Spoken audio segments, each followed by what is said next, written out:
Fadlizon turut buka suara terkait keputusan Presiden Republik Indonesia yang tidak mencantumkan nama Soeharto dalam peristiwa serangan umum 1 Maret 1949. Fadlizon menilai peran Soeharto besar dalam peristiwa tersebut. Lebih lanjut, Fadlizon menyebut banyak pihak lupa terkait peristiwa tersebut. Dia menyebut saat itu Indonesia berada di bawah pemerintah darurat RI yang dipimpin oleh Syafruddin Prawira Negara. Anggota Komisi 1 DPR ini juga menyebut peristiwa tersebut sebagai strategi menunjukkan bahwa Indonesia masih ada saat itu. Lebih lanjut, Fadlizon pun mendesak agar pemerintah mengoreksi kepres yang sudah diteken Presiden Jokowi tersebut. Menurutnya, Setnek seharusnya lebih cermat memberikan masukan kepada Presiden Jokowi. Fadli menegaskan jelas besar sekali peran Soeharto sebagai pelaksana serangan umum 1 Maret, meskipun ide dari Sri Sultan Hamengkubuwono ke-9. Karena waktu itu masa pemerintah darurat RI atau PDRI dengan ibu kota di Bukit Tinggi. Soekarno-Hatta ditawan di Menumbing Bangka.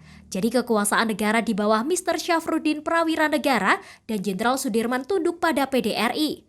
Sedangkan Soeharto sendiri adalah orang kepercayaan Jenderal Sudirman. Untuk diketahui, keputusan Presiden RI 2/2022 soal penegakan kedaulatan negara ramai dibahas lantaran tidak mencantumkan nama Presiden kedua Soeharto terkait peristiwa serangan umum 1 Maret 1949. Menko Polhukam Mahfud MD memastikan kepres yang diteken Presiden Joko Widodo tersebut tidak menghilangkan nama Soeharto dari sejarah. Pada poin C pertimbangan kepres terdapat pembahasan berkaitan dengan sejarah serangan umum 1 Maret 1949.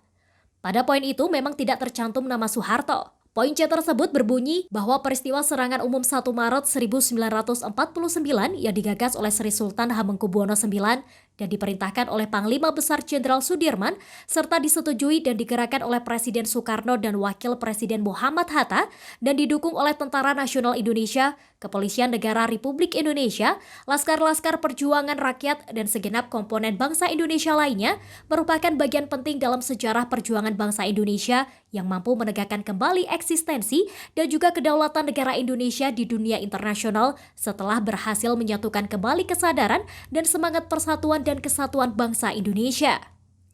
Hal tersebut pun lantas ramai dibahas oleh publik. Menko Polhukam Mahfud MD pun buka suara terkait persoalan tersebut. Dia menyampaikan kepres tersebut tidak menghilangkan nama Soeharto dari sejarah serangan umum 1 Maret 1949. Melalui akun Twitternya @mohmahfudmd pada Kamis 3 Maret 2022, Mahfud mengatakan bahwa kepres tersebut bukan buku sejarah, tapi penetapan atas satu titik krusial sejarah. Kepres tersebut tidak menghilangkan nama Soeharto dan lain-lain dalam serangan umum 1 Maret 1949. Mahfud memastikan nama Soeharto tetap disebutkan berkaitan dengan peristiwa serangan umum 1 Maret 1949. Menurutnya, nama Soeharto tercantum dalam naskah akademik Kepres yang sumbernya komprehensif. Di dalam konsiderans, ditulis nama Hamengkubuwono IX, Soekarno, Hatta, Sudirman sebagai penggagas dan penggerak. Peran Soeharto, Nasution, dan lain-lain ditulis lengkap di naskah akademik.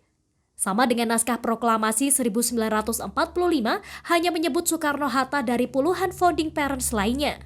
Demikian informasi dari Tribun Jateng Update. Saksikan terus Tribun Jateng Update hanya di channel YouTube Tribun Jateng.